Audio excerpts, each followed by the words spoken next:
नमस्कार, जय हिंद, वंदे मातरम।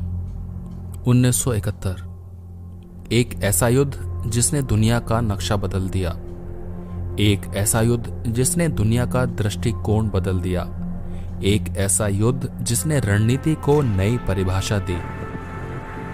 उस दुनिया बदलने वाले युद्ध में कई ऐसी लड़ाइयां थीं जो नजीर बनी। हम इस सीरीज में 1971 की उन्हीं लड़ाइयों की कहानियां आपको सुनाएंगे। पहली कहानी है भारत पाकिस्तान सीमा में राजस्थान के एक छोटे से पोस्ट लोंगेवाला की और उस पोस्ट पर तैनात 120 मतवालों की, जो रेगिस्तान के वीराने में इस पोस्ट की निगरानी में तैनात थे, जहां दुश्मन के नजर डालने की गुंजाइश ना के बराबर थी। इसीलिए यहां चौकसी तो रहती थी, लेकिन अतिरिक्त तैयारी नहीं। भारतीय फौज का एक बड़ा हिस्सा भारत की पूर्वी सीमा से लगे ईस्ट पाकिस्तान में उलझा था और बाकी सेना जम्मू कश्मीर की सुरक्षा में लगी थी।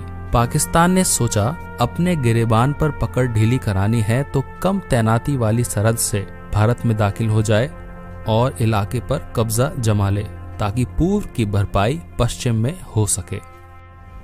दूर दूर तक बस रेत ही रेत, ना तो दुश्मन को कोई आड़, ना दुश्मन से हमें कोई आड़। तेज हवाओं में रेतीले टीले भी आज यहाँ तो कल वहाँ, इनका पता रोज बदलता रहता है। यहाँ सरहद पर नजर रखना एक अलग ही तरह की चुनौती होती है। आमतौर पर इंटरनेशनल बॉर्डर का ये इलाका बॉर्डर सिक्योरिटी फोर्स की देखरेख में रहता है, लेकिन युद्ध के ऐलान के साथ ही भारतीय सेना यहाँ स्थापित हो जाती है। 1971 में भी ऐसा ही हुआ था। लोंगेवाला एक सामान्य सा पोस्ट था, लिहाजा 23 पंजाब की एक कंपनी को जिम्मा दिया गया। राजस्थान में भारत पाकिस्तान के बीच अंतर्राष्ट्रीय बॉर्डर है, यानी यहाँ सरहद को लेकर कोई मतभेद नहीं रहा है। यहाँ जैसलमेर जिले में सबसे लंबी रेतीली सीमा है, जिस पर सबसे महत्वपूर्ण इलाका साधे वाला था।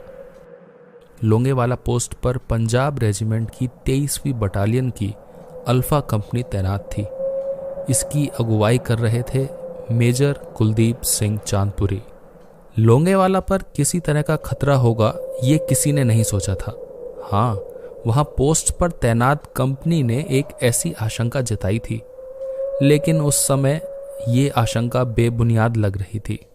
पाकिस्तान को इस बात का एहसास था कि हिंदुस्तान फौज कभी भी ईस्ट पाकिस्तान की ओर कूच कर जाएगी, और इसीलिए उसने 3 दिसंबर को पश्चिमी सीमा पर एक साथ भारत के 11 अग्रिम एयरफील्ड और रडार स्टेशनों पर आक्रमण कर दिया। पाकिस्तान की 18वीं डिवीजन के जीओसी जनरल BM मुस्तफा को जिम्मा सौंपा गया भारत सीमा में घुसकर आक्रमण करने का। पाकिस्तान के इस ऑपरेशन का नाम था ऑप लबैक। ब्रिगेडियर तारिक मीर की अगुवाई में 2 बटालियन को आगे निकलना था। वो लोंगेवाला को बाईपास करते और भारत में रामगढ़ तक दाखिल होते। इनके साथ टैंकों का एक स्क्वाड्रन भी होता। दूसरी ओर से ब्रिगेडियर जहांजेब अरबाब की अगुवाई में एक बटालियन को लोंगेवाला पर कब्जा करना था। अंतिम लक्ष्य के तौर पर जैसलमेर एयरबेस पर कब्जा करने की योजना थी, पर आखिरी लम्हे पर ब्रिगेडियर तारिक मीर ने प्लान बदलवा दिया। ब्रिगेडियर तारिक मीर ने लंबे चौड़े ऑपरेशन की जगह एक ही साथ पूरी ताकत से आगे बढ़ने की योजना रखी। तर्क ये कि सीधा पक्का रास्ता वक्त बचाएगा और 2000 पाकिस्तानी सैनिकों को लोंगेवाला जैसे अकेले पोस्ट को नष्ट करने में वक्त नहीं लगेगा। पाकिस्तान का प्लान था कि लोंगेवाला में नाश्ता करेगा, रामगढ़ में लंच और जैसलमेर में डिनर। यूं तो इस साजिश की भनक नहीं थी, पर भारतीय सेना की ताकत है कि हम कभी अति आत्मविश्वास से नहीं बढ़ते और दुश्मन को कम नहीं आंकते। इसीलिए हमारी सतर्कता में कभी कमी नहीं होती। 4 दिसंबर की रात 2nd लेफ्टिनेंट धर्मवीर की अगुवाई में एक पेट्रोल पार्टी गश्त के लिए निकली थी। थार रेगिस्तान के सन्नाटे में उन्हें एक अजीब सी घरघराहट सुनाई दे रही थी। 2nd लेफ्टिनेंट धर्मवीर ने फौरन अपने कमांडिंग अफसर मेजर कुलदीप सिंह चांदपुरी को खबर की। 2nd लेफ्टिनेंट धर्मवीर से कहा गया कि वो और करीब जाकर देखे। रेगिस्तान की सर्दी बहुत भीषण होती है, कभी कभी कोहरा भी घना होता है, लेकिन उस रोज पूर्णिमा की रात थी। चांद की रोशनी में सब साफ साफ दिख रहा था। रेगिस्तान में धूल का बवंडर उड़ाता हुआ पाकिस्तानी टैंकों का काफिला धड़धड़ाता चला आ रहा था। कैप्टन धर्मवीर ने company commander major Kuldeep Chandpuri को स्थिति कंफर्म की। इस दफा शक की कोई गुंजाइश ही नहीं थी।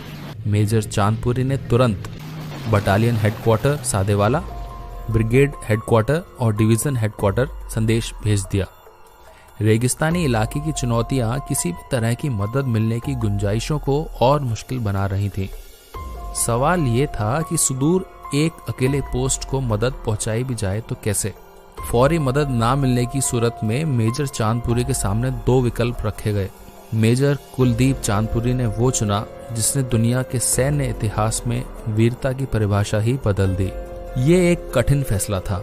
सामने थे भारी भरकम हथियारों से लैस 2000 से अधिक पाकिस्तानी सैनिक, करीब 54 T-59 और शर्मन टैंक, और लोंगेवाला के अकेले पोस्ट पर कुल 120 सैनिक, एक जीप पर लगी रिकॉयलेस गन, एक मीडियम मशीन गन और 3 मोर्टार। 120 सैनिकों में से भी 30 सेकंड लेफ्टिनेंट धर्मवीर के साथ पेट्रोल ड्यूटी पर थे। मेजर चांदपुरी जानते थे कि पाकिस्तान की 2 बटालियन से मुकाबला कर पाना लगभग असंभव था, पर अगर लोंगेवाला की अकेली पोस्ट पर पाकिस्तानियों को कुछ देर रोक भी पाए तो पीछे तैयारियों की मोहलत मिल जाएगी। मुकाबला छोड़कर हट जाने का सीधा मतलब था जैसलमेर एयरबेस तक पाकिस्तान को रोकने वाला कोई नहीं होता। मेजर चांदपुरी की पूरी कंपनी दिलेर थी। पीछे हटने का ख्याल भी किसी के जहन में नहीं था। सवाल ये था कि अब क्या, क्योंकि सुरक्षा के नाम पर पोस्ट के पास कुछ भी नहीं था। 3 ओर कांटेदार तार लगी थी, पर एक दुश्मन को रोकने के लिए पर्याप्त नहीं थी। चूंकि इस मोर्चे पर मदद के तौर पर टैंक या अतिरिक्त बल पहुंचाना संभव नहीं था, मेजर चांदपुरी ने एयर सपोर्ट की भी गुजारिश की।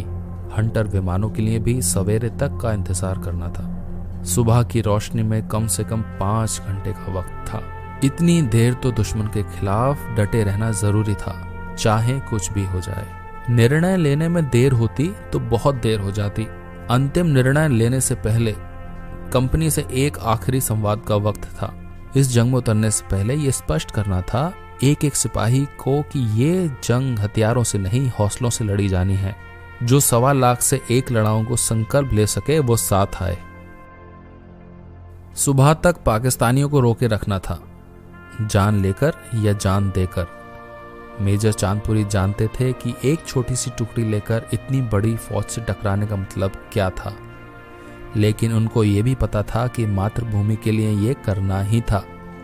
अडिग निर्णय की शक्ति शूरवीरों के पास ही होती है, और निर्णय की सफलता के पीछे होता है निश्चय। फिर आप ये नहीं सोचते कि सामने कौन है, फिर आप ये नहीं सोचते कि सामने कितने हैं, फिर आप ये नहीं सोचते कि जीतेंगे कैसे।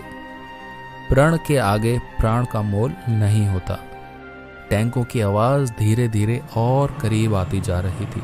ठंडी रेत दूधिया रात में बादल बनकर उठ रही थी। दुश्मन से फासला घटता जा रहा था। पाकिस्तान को ये मालूम था कि भारत की डिफेंसेस लोंगेवाला में मजबूत नहीं है, पर चूंकि ये उसके ओरिजिनल प्लान का हिस्सा नहीं था, उसके पास पोस्ट को लेकर एक मुकम्मल जानकारी भी नहीं थी। इधर 23 पंजाब की टुकड़ी के पास ना तो मुकाबले के लिए पर्याप्त असलहा था और ना ही तैयारी का पर्याप्त समय। हथियार कम होने का सीधा मतलब था कि दुश्मन पर वार तभी किया जा सकता था जब वो बिल्कुल करीब आ जाए, पर करीब आने के इंतजार का मतलब ये भी था कि बचाव की गुंजाइश ना के बराबर। रात 12:30 बजे जब पाकिस्तानी लोंगेवाला पोस्ट के नजदीक पहुंचे, तब तक सैनिकों ने पोस्ट के इर्द गिर्द कांटेदार तार बिछा दी थी। यूं तो ये सतही प्रोटेक्शन था, पर इसे देखकर पाकिस्तान का माथा ठनका। उसे शक हुआ कहीं ये एंटी टैंक माइन तो नहीं।